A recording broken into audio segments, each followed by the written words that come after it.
Assalamualaikum warahmatullahi wabarakatuh. Hai anak-anak, bagaimana kabar kalian hari ini? Alhamdulillah sehat kan? Alhamdulillah. Sebelum pembelajaran kita mulai, mari bersama-sama mengucapkan basmalah.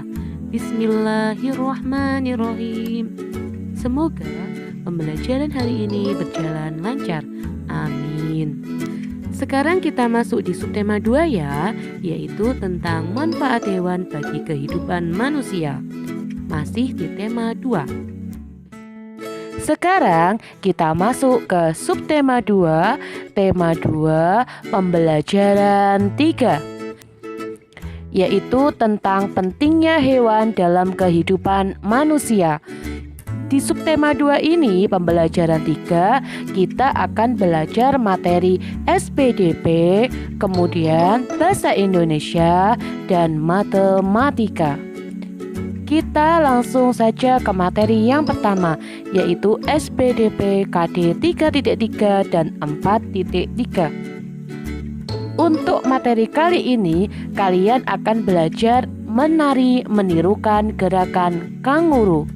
Kalian pasti tahu kan hewan yang satu ini? Iya, hewan ini berasal dari negara tetangga kita, yaitu negara Australia. Nah, kali ini mari kita menirukan gerakan kanguru dengan tarian.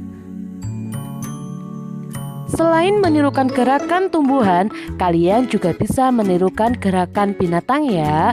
Contohnya gerakan kanguru. Bagaimana cara menirukan gerakan kanguru tersebut? Perhatikan langkah-langkah berikut ini. Yang pertama, posisi awal badan kalian berdiri tegak. Selanjutnya, letakkan kedua tangan di depan dada dan pandangan harus lurus ke depan. Selanjutnya, lompatlah setinggi dan sejauh yang kamu bisa dengan hati-hati. Nah anak-anak, setelah kalian tahu langkah-langkahnya, sekarang kalian praktekkan di rumah ya. Terima kasih. Selanjutnya kita memasuki materi bahasa Indonesia KD 3.8 dan 4.8. Di materi bahasa Indonesia ini, kalian baca dan fahami isi dongeng yang berjudul Kadal dan Ular Air. Tapi sebelumnya, dengarkan cerita dongeng dari Ustazah ya. Silakan kalian buka LKS kalian di halaman 38. Di situ ada dongeng yang berjudul Kadal dan Ular Air. Di sebuah kolam yang cukup besar dan dalam, seekor kadal sedang berjalan di pinggir kolam. Kadal itu sedang mencari kegiatan baru. Ketika dia berjalan di pinggir kolam sambil mengeluarkan lidahnya, ia melihat sesuatu muncul dari dalam air. Kemudian, kadal itu mendekati makhluk yang muncul dari dalam air tersebut. Betapa terkejutnya ketika ia melihat seekor ular air. Ketika itu, ular air juga melihat kehadiran sang kadal lalu mendekatinya. Setelah sampai dekat dengan sang kadal, ular itu meninggikan kepalanya dan berkata, "Apa yang sedang dilakukan oleh seekor kadal gemuk di pinggiran kolam?" Kadal itu menjauh dari sang ular karena ia takut dimangsanya. "Aku hanya sedang mencari kegiatan baru. Aku hanya ingin mencari sebuah petualangan." Selang beberapa saat, ular berkata, "Jadi, kau ingin sebuah petualangan yang seru?" Tanya sambil mendesit. "Ya, itu benar. Aku ingin sekali mencoba sesuatu yang baru," kata sang kadal dengan penuh semangat. "Apa kau pernah melewati kolam ini sendiri?" tanya ular. "Aku tidak pernah melewatinya. Kolam ini terlalu luas untuk aku seberangi. Meskipun aku bisa sedikit berenang, tapi aku takut untuk menyeberangi kolam ini," jawab sang kadal. "Apa kau mau menyeberang? Aku akan membantumu," ajak sang ular.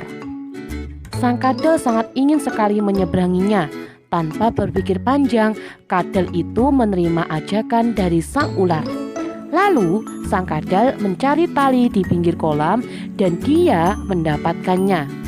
Setelah itu sang kadal menalikan kaki depannya ke ekor sang ular dengan sangat kuat. Selesai itu, kini sang ular dan sang kadal berenang menyeberangi kolam luas itu. Namun di tengah-tengah kolam, sang ular berpikir untuk menenggelamkan sang kadal sebelum mencapai tepian. Ketika hal itu akan dilakukan oleh sang ular, tiba-tiba tubuhnya tertarik ke atas. Dia mencoba melepaskan diri dengan sekuat tenaga, namun hal itu percuma. Ternyata sang kadal disambar oleh seekor burung alap-alap sehingga tubuh ular itu tergelantung di udara. Saat itu sang alap-alap melihat bukan hanya kadal saja yang dia tangkap, namun begitu juga dengan seekor ular air, di mana ekornya saling terkait pada kaki sang kadal. Nah anak-anak, setelah kalian mendengarkan dongeng yang sudah Ustazah bacakan, sekarang tugas kalian adalah menceritakan pesan moral yang terkandung pada cerita dongeng kadal dan ular air.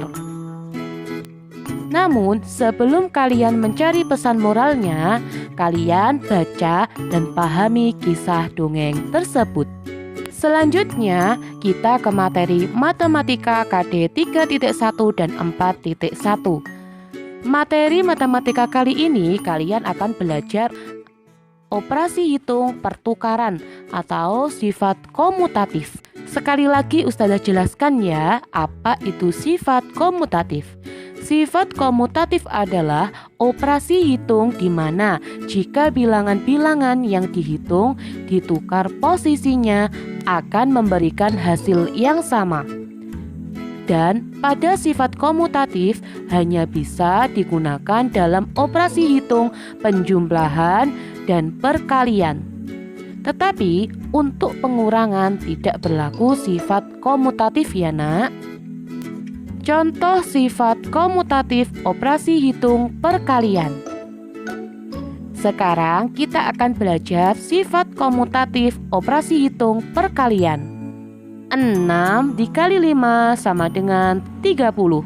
Kemudian 5 dikali 6 sama dengan 30. Jadi sifat komutatif operasi hitung perkaliannya adalah 6 dikali 5 sama dengan 5 dikali 6. Hasilnya sama, yaitu 30. Contoh lain, 4 dikali 5 sama dengan, sifat komutatifnya adalah 5 dikali 4 sama dengan 20. Contoh berikutnya, 7 dikali 6 sama dengan 6 dikali 7 sama dengan 42. Alhamdulillah pelajaran kali ini sudah selesai. Sekarang tugas kalian adalah kerjakan latihan pembelajaran 3. Terima kasih. Wassalamualaikum warahmatullahi wabarakatuh.